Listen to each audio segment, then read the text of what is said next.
Season 4 of From is officially in the books, ladies and gentlemen. And before we dive into the mind-bending theories, the blood sacrifices, and the hidden details you definitely missed, we need to address the elephant in the room. Because I know you're feeling the exact same way I am right now. 45 minutes! A 45-minute finale for a show this deep into its own mythology, with this many open plot threads? Are you kidding me? The community is absolutely crashing out about this online, and honestly, nobody is wrong. You all know I've been a critic of the show's pacing since the very beginning. I'm saving my full season review for a separate video because it deserves its own space to breathe. But heading into the 5th and final season with this many unanswered questions left over from season 1, I am genuinely nervous. This show has been building something incredibly ambitious for 4 seasons, but the final season has to stick the landing, and right now, I'm not entirely sure it will.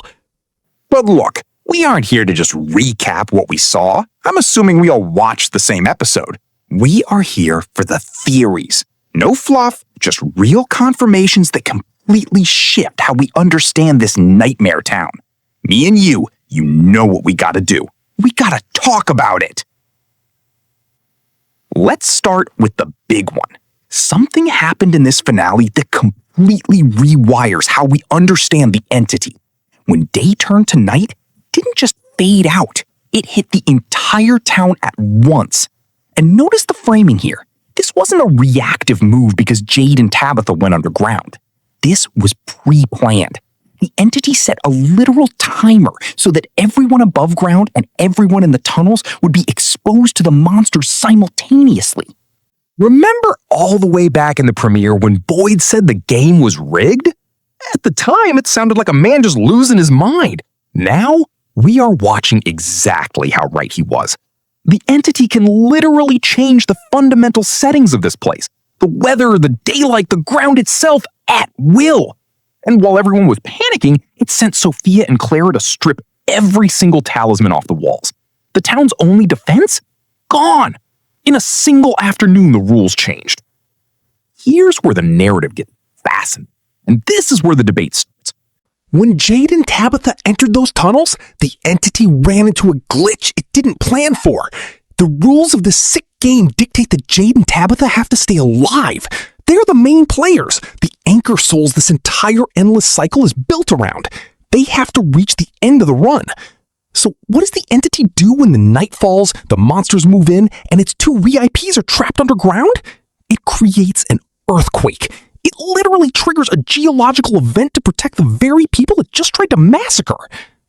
Think about the execution of that move. 1 earthquake, 2 perfect outcomes.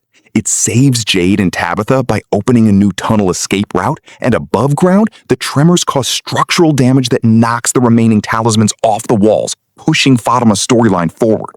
The entity isn't all-powerful. It makes mistakes, but it adapts fast. It's bound by the system's rules, but it uses those very rules to ripple out new trauma for our characters.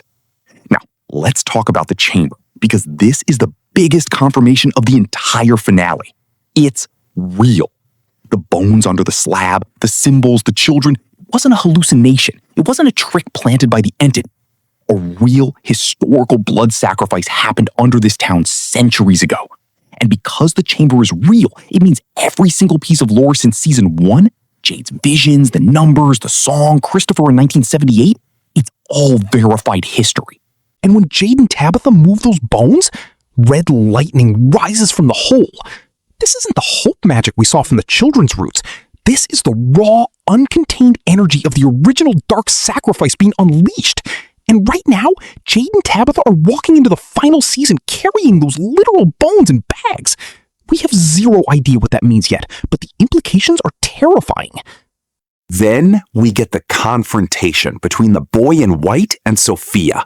If the boy in white is the 8th child, the one who survived the ritual, he has been trapped in this cycle since the beginning, watching every group of survivors fail, trying to guide them through visions while the entity creates false gods to distract them. When he tells Sophia, "You are going to lose," and she doesn't deny it, she just smiles and says she admires his optimism? Chills, bro. Absolute chills. It's a cosmic chess match, and she's just waiting to see his next move before she flings the talismans into the faraway tree network. They aren't destroyed, they're lost in the system, and finding them might be the only way anyone survives Season 5. But here is the real theory that's going to melt your brain. Every prior version of Jade's soul, Christopher in 78, the colonial man with the skull, the Civil War soldier, they all ended the exact same way. Murdered by the townspeople. Why?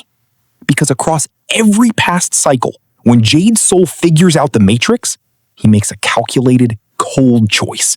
He becomes willing to sacrifice other people's lives for the greater good or to test a ritual. Christopher became a monster to Miranda. The colonial man tried a blood ritual. The Civil War soldier watched people hang while he defended himself.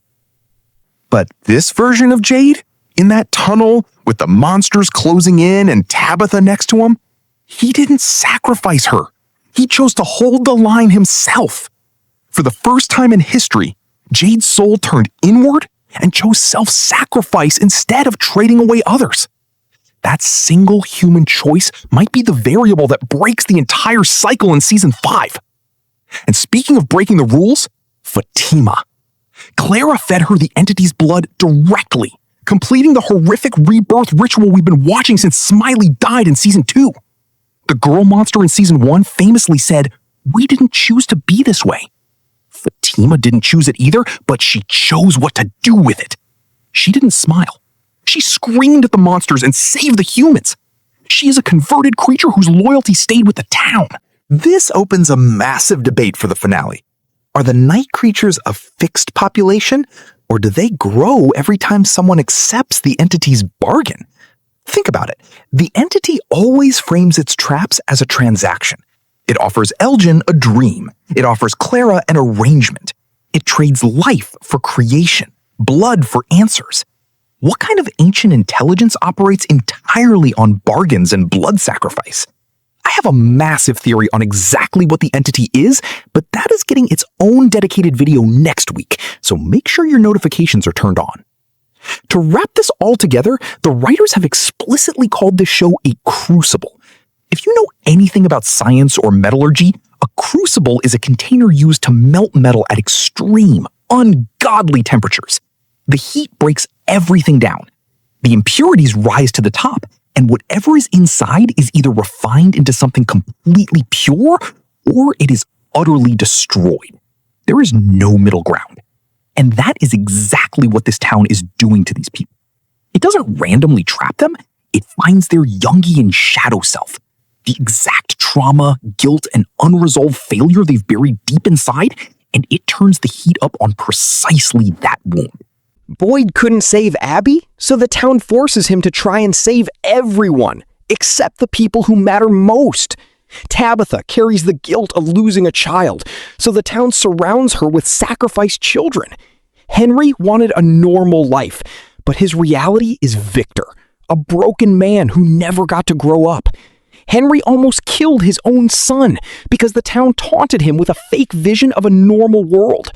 It is a targeted psychological weapon custom built to exploit their shadows. We are heading into the end game now. I am incredibly nervous about how they're going to tie up the giant spiders, the crows, the trees, and the history of the previous cycles in a single season. But the theories aren't stopping here. So let's start the debate right now in the comments. Do you think Fatima can stay loyal to the humans, or will the blood completely change her? And is this version of Jade finally strong enough to beat the game? Drop your theories below, smash that subscribe button so you don't miss the entity breakdown next week, and as always, stay nerdy. I'll catch you in the next one.